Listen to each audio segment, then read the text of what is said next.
और कैसे हो? ब्लीच ब्लीच ब्लीच, हर जगह ब्लीच। कल से सिर्फ ब्लीच की बातें हो रही हैं। मेरा पूरा इंस्टाग्राम फीड ब्लीच से भर गया है, एकदम खतरनाक खतरनाक मोमेंट से। अभी ब्लीच का जो कोर 4 चल रहा है, द कमिटी, और उसका एपिसोड 5 आया है। और जो एपिसोड था वो, मतलब क्या एपिसोड था वो, एकदम बवाल चीज था। और उसके बारे में हम बात करेंगे। दो भी ब्लीच का जो 5 एपिसोड आया है वो बहुत कमाल था। और इसकी रेटिंग एकदम, कोई भी रेटिंग 9 से कम नहीं है। 9, 9.5, और जो एपिसोड 5 था वो 9.9 है। किसी किसी में तो 10 बता रहे हैं। मतलब तुम 10 क्यों कर रहे हो? तुम इसको सीधा 100 कर दो। इतना खतरनाक एपिसोड था ये। मतलब इस एपिसोड के बाद अगर जो क्रंचीरोल अवार्ड्स में इसका नॉमिनेशन नहीं आया या फिर ये नहीं जीता तो फिर क्रंचीरोल बेकार है। फिर फेंक दूंगा मैं इसको, कोई काम का नहीं है फिर क्रंचीरोल अवार्ड। और मैं सोच रहा हूँ कि मैं पूरे 5 एपिसोड का बात करूँ या फिर सिर्फ 4 और 5 का बात करूँ, क्योंकि 4 और 5 में बहुत खतरनाक खतरनाक चीज हुआ है। तो मैं इन्हीं दोनों के बारे में बात करता हूँ, क्योंकि नहीं तो वीडियो फिर बहुत लंबा हो जाएगा। तो ब्लीच 1000 ईयर ब्लड वॉर्स का द कमिटी जो कि चल रहा है अभी, और उसमें ओरिही में सबको रिजेक्ट कर रही है। उसने किसको रिजेक्ट नहीं किया है, और फिर तुम भी शामिल हो। तो इसमें पहले 3 एपिसोड के बारे में मैं थोड़ा ब्रीफ देता हूँ तुमको। इचिगो ओरिही में सब सीढ़ी से चढ़ रहे हैं और बहुत लंबा सीढ़ी से चढ़ रहे हैं, पता नहीं कितना देर से चढ़ रहे हैं। और वो युहाबा के पास पहुंचते हैं, और जो अपनी यूरिची है वो आस्किन से फाइट कर रही है। और बाकी सबका जो हाल कैसा है वो सब दिखाया जाता है इसमें, कि लोग किस किस सिचुएशन में हैं। और इशिरा जो फाइट कर रहा है जोग्राम से, वो भी दिखाया जाता है। वो बहुत खतरनाक एपिसोड रहता है, द गॉड ऑफ थंडर, यही नाम है एपिसोड का। उसमें हम लोग यूरिची का पावर देखते हैं, बट जोग्राम तभी उसको बहुत खतरनाक पे लेता है। उसका जो भाई है उसको भी पे लेता है बहुत खतरनाक तरीके से। बट फिर वहीं पे अपना उराहरा आता है और क्या करता है, स्पैंक। सो मच जेलस, इतना जेलसी मैंने कभी फील नहीं किया। और फिर यूरिची 1 लाख खा करके उसको वहां से बचा लेता है। और फिर वो यूरिची को बोलता है अपना अल्टीमेट पावर यूज करने के लिए, गॉड ऑफ थंडर। और उसके बाद हम लोग यूरिची का जलवा देखते हैं, एकदम खतरनाक वाला जलवा। वो एकदम कैट फॉर्म में आती है, लाइटनिंग कैट फॉर्म में, जो उसको पटक पटक के मारती है जोग्राम को। See fuck the shit out of him literally. और फिर वो उराहरा के साथ गुलू गुलू भी कर दिया है, बट जोग्राम फिर भी मरता नहीं है। वो मतलब खतरनाक पावर यूज करता है। बट वहां पे हम लोग उराहरा का एकदम खतरनाक वाला बांका देखते हैं। उसके पीछे एक लेडी आती है एकदम खतरनाक सी। उसका तुम देखोगे ना विजुअल, और जिस तरह से उसको रिप्रेजेंट किया जाता है कि वो किसी भी चीज को रिकंस्ट्रक्ट कर सकता है, चाहे वो कुछ भी हो, एनीथिंग, चाहे वो बॉडी पार्ट हो या कुछ भी हो। बट तभी वो उसको हरा नहीं पाता है, तो वो एक होलो को बुलाता है। मैं नाम भूल गया उसका, मेरे को ध्यान नहीं है। और वो एक ही बार में उसको दिल निकाल लेता है। इतना खतरनाक एक्शन था वो भी एपिसोड 2 में। और यहीं पे 1, 2, 3 खत्म हो जाता है, इस पर उतना बात नहीं करेंगे। बट यहीं पे आता है एपिसोड 4। तो एपिसोड 4 इसमें एकदम जाइंट क्वींसी, जिसका नाम क्या था, गैगरोट विल्करी, एकदम खतरनाक पावर है इसका। इसका पावर बहुत नॉर्मल सा है बट बहुत ब्रोकन है। इसका पावर एक मिरेकल है, मतलब तुम कुछ भी करो ये मिरेकल करके ठीक कर देगा। ऐसे ही कुछ, जितना मेरे को समझ में आया। और इससे फाइट कर रहे हैं अपने 3 गोटेड कैप्टन, तोहिरो, ब्याकुया और अपना जानवर केम्पाची। और जो खतरनाक फाइट होता है इसमें, मतलब इसमें गैगरोट और जो केम्पाची का फाइट होता है, दोनों एकदम एक ही ऐसे हैं कि भाई एकदम ब्रूटल स्ट्रेंथ पे लड़ना है। और केम्पाची तो अपना जानवर है ही एकदम खतरनाक, कि उसका प्योर स्ट्रेंथ से लड़ता है। वो उसके पास स्ट्रेंथ के अलावा कुछ नहीं है।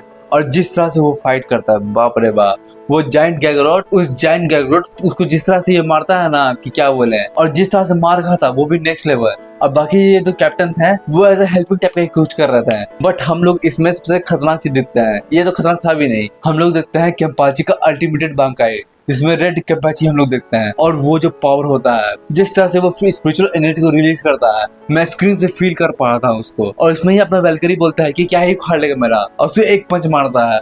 और फिर जो केम्पाची करता है, मुंह से उसका हाथ पकड़ के उखाड़ता है। इतना खतरनाक पावर।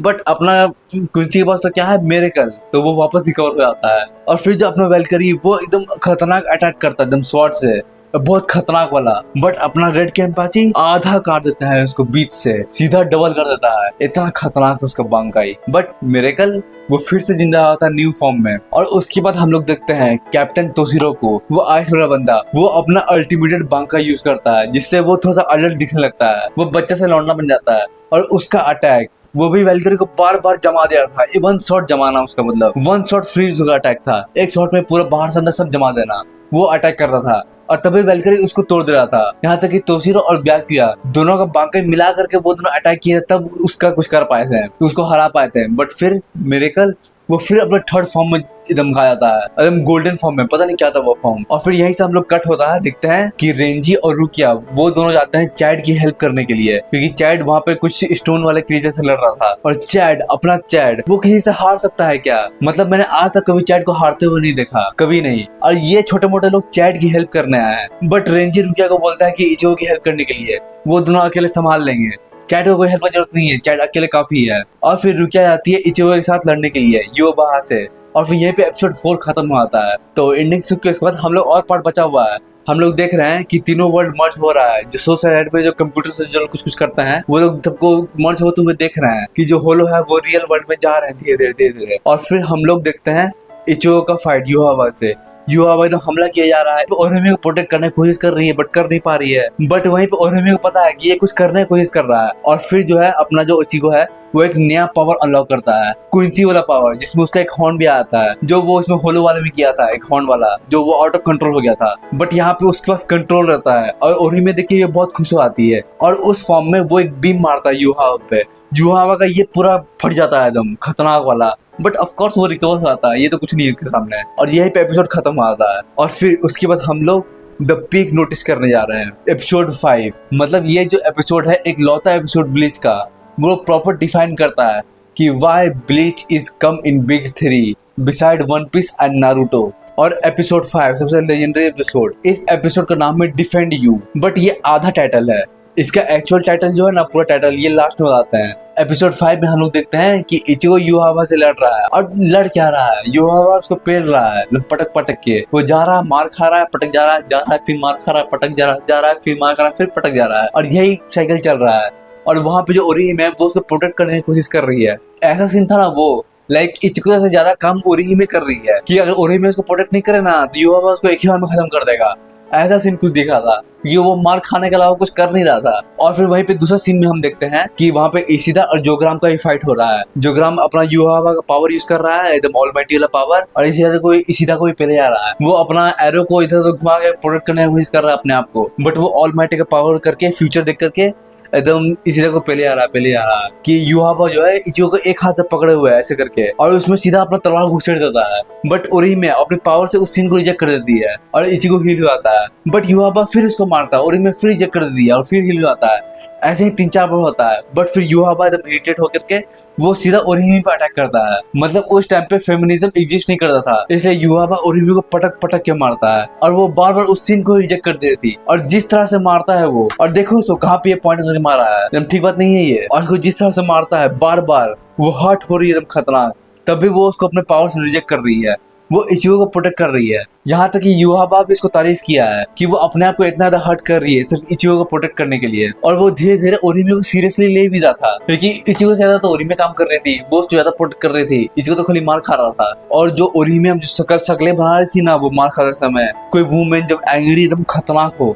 तो जो अल्टीमेट पावर शो करने से पहले का जो फेस होता है ना, एकदम डरावना, एकदम खतरनाक वाला, तुमने आई थिंक बजर्क का जो गट्स है वैसा उसका एंगर देखा होगा, वैसा एंगर मैं ओरिहिमे में देख पा रहा था। एकदम वो खतरनाक सेम फीलिंग वाला एंगर जो बजर्क में गट्स को जो एंगर दिखाता है वैसा एंगर हम देख पा रहे थे ओरिहिमे में। और वहीं पे फिर एक आइस सबको जमा देता है और वहीं पे रुकिया आती है एकदम सैवेज एंट्री करते हुए कि मैं हूँ, कोई दिक्कत नहीं है, वो लौंडे को मैं ले जाऊंगी। और जब रुकिया उसमें एंट्री करती है तो अपना इचिगो और रुकिया आपस में बहस करते हैं, वही टिपिकल ब्लीच वाला सीन। और फिर इचिगो और रुकिया दोनों एक साथ हमला करते हैं, बट वही युवाबा खेल रहा है दोनों के साथ, दोनों को तो ऐसे ऐसे करके मारता है, ऐसे ऐसे करके, और उन दोनों पे वो एकदम खतरनाक बीम मारता है, दोनों को एक ही बार खत्म कर देता है। और फिर वो एकदम अपना खतरनाक वाला अटैक करता है, एकदम स्टार करके एकदम खतरनाक वाला पिंक कलर का अटैक, और वो बोलता है कि तीनों खत्म, अब हो गए, तीनों मर गए, गेम खत्म, अब हम जा रहे हैं कहीं और। बट फिर वो देखता है कि मून छुप रहा है, मून एकदम ऐसा आधा हो गया है। और फिर हम लोग क्या सुनते हैं, सबसे लेजेंडरी 2 वर्ड सुनते हैं, बांकाई, इचिगो बोल रहा है। और फिर जो रिवील होता है भाई, हम लोग इचिगो का बांकाई देखते हैं, 2 हॉर्न्स एकदम चेन वाला, जैसा जो उसका होलो फॉर्म में था ना, जो आउट ऑफ कंट्रोल हो गया था, एकदम सेम वैसा ही कुछ चेंज पूरा एकदम हाथ पैर गला इस सब में 2 हॉर्न्स। और जो लुक है ब्लैक साइड इधर, एकदम मजा आ गया देख करके। और जैसा एनिमेशन सा दिखाया है, मस्त, एकदम मस्त, कोई एक्सप्लेनेशन नहीं है इसका। और इस बांकाई के बारे में मैं अभी आगे बात करूंगा, बट ये बांकाई बहुत मस्त था एकदम, जिस तरह से इसको डिस्क्राइब किया गया था एनिमे में। और ये मांगा से भी बहुत बढ़िया है। और मैं तुमको बहुत चीज बता दूं, इसमें आगे जो आएगा ना, वो ओनली एनिमे कंटेंट है। मतलब अगर तुमने मांगा देख रखा है ना, तब भी तुमको बहुत मजा आएगा, क्योंकि ये सब मांगा में भी नहीं है। इस बार एनिमेटर्स ने बहुत पैसा फूका है, एकदम पानी की तरह, तेल की तरह बहाया है पैसा एकदम, और एकदम खतरनाक चीज बनाया है। ओनली एनिमे कंटेंट जो सिर्फ एनिमे फैंस के लिए है। इचिगो अपना बांका यूज करता है एकदम खतरनाक फ्लैशी के साथ, बट उसका जो शॉट था वो एकदम सब्जी काटने ऐसा लग रहा था, पता नहीं क्यों, मेरे को तो वैसे ही लगा सब्जी काटने वाला। उसका जो लुक था वो बहुत एकदम मस्त था, एकदम 10 आउट ऑफ 10। और फिर युहावा अपना अटैक भी करता है एकदम बीमला ढेर सारा, बट इचिगो अपने चेन से ही उन सबको रोक लेता है। और जब वो चलता है ना इचिगो अपने बांकाई में, तो उसके जो पैर का फुटप्रिंट है उसमें आग भी लगता है। मतलब वो जहाँ चलता है वहाँ पे आग भी एकदम लगने लगता है। एकदम खतरनाक बांकाई, एकदम एकदम और प्लस प्लस प्लस प्लस वाला बांकाई है एकदम ये। और तब भी युहावा उसको बोलता है कि इसके बाद तुम मेरे को नहीं हरा सकते, ये भी चाइल्ड प्ले है मेरे लिए। और फिर जब इचिगो अपना पावर दिखाता है, एकदम फ्लैश उसके पास आना और सीधा काट देना ऐसे करके, वो हील हुआ था ऑफ कोर्स, एकदम फास्ट फास्ट मूव करना। और इसमें इचिगो का इस बांकाई का एक और पावर है कि वो क्लोन बना सकता है अपने स्पिरिचुअल पावर से, लाइक यू नो नारुतो में क्लोन जुत्सु, वैसे ही कुछ। आई थिंक नारुतो से इंस्पिरेशन लिया होगा। और एक साथ ढेर सारा इचिगो है वो युहावा पे हमला करता है, और युहावा को भाई बहुत हमला करता है। ऑफ कोर्स वो हील कर लेता है तुरंत तुरंत तुरंत तुरंत, बट इचिगो एकदम खतरनाक खतरनाक हमला करता है इसको, एकदम प्लस प्लस डैमेज देता है युहावा को। और फिर उसके बाद हम लोग देखते हैं उस बांकाई का गित्सुका देंसो। भाई मेरे को गूज़बम्स आने लगे ये सोच करके। मैंने इस चीज को 5-6 बार देखा है। जब वो गित्सुका देंसो यूज करता है ना, तो एकदम बड़ा सा हाफ मून बन जाता है। और फिर जिस तरह से इचिगो को दिखाते हैं एकदम डार्क वाइब में, एकदम वॉलपेपर सीन था वो एकदम मस्त वाला। और वो युहावा को एकदम फाड़ देता है, टुकड़े टुकड़े कर देता है, बट ऑफ कोर्स वो रिकवर हो जाता है। बट जो बांकाई का एनिमेशन था वो एकदम लेजेंडरी चीज था, वो लेजेंडरी, एकदम मजा आ गया देखने में। जैसा जो विजुअल दिखाया गया है ना बांकाई का, हाफ मून बांकाई, मस्त है वो, मस्त। तुम जाके देखो इसको एक बार। तुमने अगर ब्लीच को बीच में छोड़ रखा है ना, तो एक बार जाके इस एपिसोड 5 को देखो, तुमको बहुत मजा आएगा, तुमको दोबारा से देखने का मन कर जाएगा। ये इतना खतरनाक एपिसोड है। और फिर युहावा इचिगो को सीरियसली लेना शुरू करता है कि अभी तक तो वो खेल रहा था उसके साथ, बट अब वो सीरियसली लेता है। वो अपना सारा भी जो ब्लैक मैजिक ये सब कुछ है उसको कलेक्ट करता है, और एक साथ ढेर सारा बीम मारता है, लाइक लाखों बीम एक साथ मारता है, और इचिगो को पेल देता है। मतलब उसके बांकाई के साथ भी वो उसको पेल देता है अपने जितने सारे बीम से, वो जमीन में पड़ा होता है।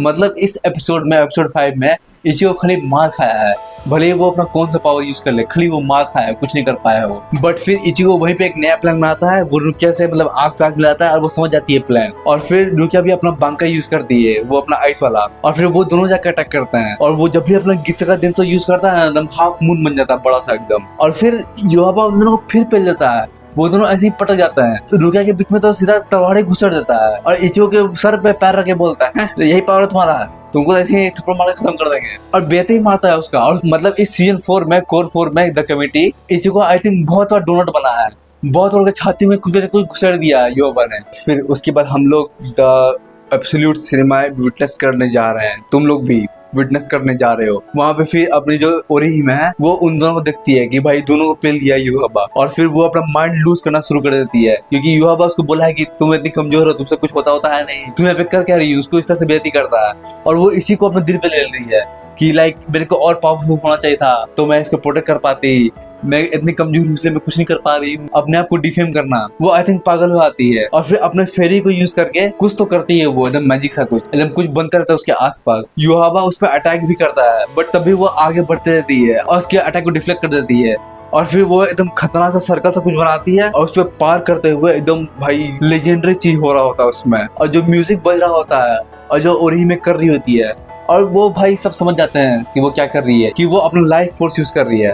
मतलब वो इचिगो के लिए अपने आप को सेक्रीफाइस कर रही है ऐसा कुछ। और वो युहावा भी समझ जाता है, वो इचिगो को ओरिहिमे की तरफ लात मार के फेंकता भी है, बट तभी वो उसको ध्यान नहीं देती है, वो सीधा युहावा के पास जाती है। इचिगो भी उसको मना करता है कि नहीं करने के लिए ऐसा, बट ओरिहिमे किसी का नहीं सुनती है। वो सीधा अपने फेरी से युहावा पे एकदम खतरनाक अपना लाइफ फोर्स से एकदम लेजेंडरी अटैक करती है, कुछ ऐसा ऐसा कुछ करके।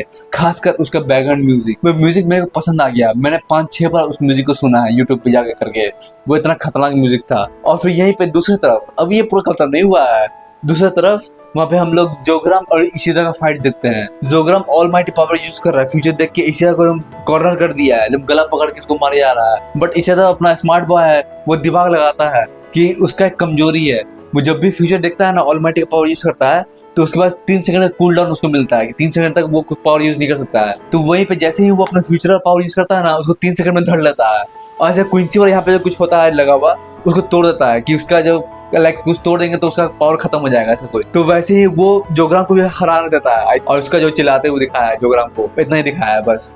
बट वो सीन भी बढ़िया था। और फिर वापस आता है ओरी में, एकदम सर्कल बनाई है अपने फेरी से, और वो बस यही बोल रही है कि मैं इतनी कमजोर हूँ, मैं कुछ नहीं कर पा रही हूँ, मेरे पास और पावर चाहिए, काश मेरे पास और पावर होता तो मैं प्रोटेक्ट कर पाती हूँ। वो सिर्फ यही रट रही है एकदम पागलों की तरह। और वो सर्कल को पार करती है और सीधा युवा के पास जाती है एकदम स्पीड में, और युवा एकदम तैयार लड़ने के लिए। और वो भाई अपना स्पिरिचुअल पावर यूज करती है, वो अपना स्पिरिट वाला फेरी वाला पावर। जो बैकग्राउंड म्यूजिक बज रहा होता है, जिस तरीके से एनिमेशन होता है, जो टोन होता है, भाई लिटरली आंसू भग जाता मेरा एकदम।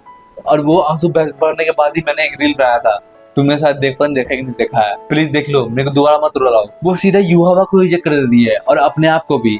मतलब इस पूरे एपिसोड 5 में वो किसको रिजेक्ट नहीं किया है, उसने सबको रिजेक्ट किया है, तुमको भी। और इस बार सीधा वो युवा को रिजेक्ट कर देती है। और फिर उस लाइट के खत्म होने के बाद युवा वहां से गायब हो आता है ओरिमी के साथ। ओरिमी और युवा दोनों वहां से गायब हो जाते हैं, और वहां पे सिर्फ रुकिया जो घायल हो चुकी है, और जो इचिगो और जो घायल हो चुका है वही दिखता है बस। और उसके बाद हम लोग को 2 फूल दिखता है, और फिर वहां पे ओरिमी बोलती है I take it all on, सब कुछ वो ले अपने तरफ ले लिया है। और फिर एक फूल जो है वो गिर जाता है, और फिर जो फूल के बगल पे एक्चुअल टाइटल लिखाता है, लाइफ टू डिफेंड यू।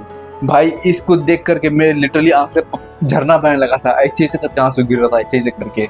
इतना खतरनाक सीन था वो। और उसके बाद फिर ये एपिसोड खत्म हुआ था, एपिसोड 5। इतना रुलाया था ना, इतना क्या बोले, मेरे को 3-4 बार रुमाल से आंसू पोंछना पड़ा था। मतलब ओरिमी के लिए मेरा जितना भी कुछ था ना पहले में, कि मेरे को ओरिमी को अंडर एस्टिमेट कर रहा था कि ये भाई कुछ करती होती है नहीं, उतना सब कुछ मैं वापस लेता हूँ, everything. Orihime is the best waifu, the best saviour and something, the allrounder. इस एपिसोड ने ओरिमी को सीधा स्टार बना दिया। मतलब इस एपिसोड 5 के मेन कैरेक्टर इचिगो नहीं ओरिमी थी। इचिगो तो खाली मार खा रहा था, ओरिमी ने जो किया है युवा को एक ही बार में निपटा दिया है, खुद को सेक्रीफाइस करके। अब हम बात करते हैं इसकी डिटेल्स पे, और यहाँ पे थोड़ा स्पॉयलर्स भी होने वाला है। तो इसमें सबसे पहले बात करते हैं ओरिमे का, कि ओरिमे खत्म, मतलब कि युवा खत्म नहीं, युवा तो नहीं खत्म होने वाला है, क्योंकि अभी तक वो अपना ऑलमाइटी पावर यूज किया भी नहीं है। और क्या ओरिमे खत्म नहीं, क्योंकि अगर युवा वापस आएगा तो ओरिमे भी वापस आएगी। मतलब ऐसा जरूरी नहीं कि हो सकता है, क्योंकि मैंने मांगा पढ़ा नहीं है, और ये ओनली एनिमे कंटेंट है, ऐसा कुछ मांगा में नहीं हुआ था। तो मेरा ऐसा सोचना है कि जो अपना युवा है वो जाग जाएगा और अपना ऑल माइटी पावर यूज करके फ्यूचर को चेंज कर देगा, क्योंकि उसका ऑल माइटी पावर एकदम ब्रोकन पावर है। वो जो सोच सकता है वो कर सकता है, वो पास्ट प्रेजेंट फ्यूचर किसी को देख भी सकता है और चेंज भी कर सकता है। लाइक ओरिमे ने अपना पावर यूज किया ना, वैसा करके युवा को गायब कर दिया, तो वो अपना ऑल माइटी पावर यूज करके ऐसा कुछ कर देगा ना, लाइक वापस ले आएगा। कि ओरिमे ने वो अपना पावर यूज किया ही नहीं है, उससे पहले ही उसने कुछ कर दिया ऐसा कुछ। तो जब ओरिमे ने वो अपना पावर यूज किया ही नहीं, तो वो जिंदा रहेगी, तो वहां पे कुछ और सीन होगा, ऐसा कुछ हो सकता है। आई थिंक मतलब वो अपना ऑलमाइटी पावर यूज कर सकता है, और ऐसा कुछ रिवर्स ऐसा कुछ कर सकता है, मेरे को ऐसा लगता है। एंडिंग में तो भाई मैं स्पॉइलर दे रहा हूँ, इचिगो ओरिमे से शादी भी करता है और उसका एक बच्चा भी होता है, तो ऐसे तो ओरिमे गायब नहीं होने वाली। और मैं दूसरा बात करना चाहता हूँ बांकाई के बारे में, इचिगो का बांकाई। ये मैं थोड़ा सा कॉन्ट्रोवर्शियल हो सकता है, क्योंकि इचिगो अपना बांकाई यूज करता है, बट वो अपने बांकाई का नाम नहीं लेता है, वो सिर्फ बोलता है बांकाई। उसका जो नाम है लंबा सा तेनका जिनगेत्सु, वो उसका नाम नहीं लेता है, वो सिर्फ बांकाई बोलता है। तो हो सकता है इसका जो बांकाई है उसका एक और अपग्रेड हो, जिसका फुल फॉर्म नहीं हो, क्योंकि युवा अभी अपना फुल पावर में आया कहाँ है। जब वो दोनों फुल पावर में लड़ेंगे तब ना कुछ दिखाया जाएगा। तो मतलब आगे भी एकदम इससे लीजेंडरी फाइट हम लोग को देखने मिल सकता है, एकदम खतरनाक वाला। और वो सिर्फ ओनली फैन सीरीज होगा। मतलब तुम देख रहे हो वो लोग जो फ्लैश करके स्पॉइलर देते रहते हैं ना, मांगा फैन, मांगा पढ़ने वाले, मांगा पढ़ के फिर चैट्स में बकचोदी करने आते हैं, स्पॉइलर देते रहते हैं, उनको भी नहीं पता कि क्या होने वाला है। ये गुदा है हम एनिमे ओनली फैंस में, जान लो तुम। वैसे वन पीस में मैं ही हूँ जो मांगा पढ़ के लोगों को, तो ऐसा कुछ हो सकता है। इन दोनों के बारे में मेरे को बात करना था, और खासकर एपिसोड 5 के बारे में मेरे को बात करना था। बहुत मजा आया मेरे को इसमें, बहुत ज्यादा। तो तुमने अभी तक ब्लीच अगर नहीं देखा है तो क्या कर रहे हो यार, क्या कर रहे हो, कैसे जिंदगी जी रहे हो, जिंदगी क्या करते हो नॉर्मल दिनों में। बिग 3 में ब्लीच भी आता है, सिर्फ वन पीस और नारुतो नहीं आता है, ब्लीच में भी जाके देखो। और अगर तुमने कैचअप नहीं किया है, जल्दी कैचअप करके देखो, जल्दी एकदम भाई मजा आएगा पीक तुमको। और मेरे को सब्सक्राइब करो ऐसे ही बकचोदी वाले वीडियो के लिए। तो वीडियो को यही खत्म करते हैं। Orihime stole the show and now I like Orihime. और वीडियो खत्म, बाय बाय, सायोनारा।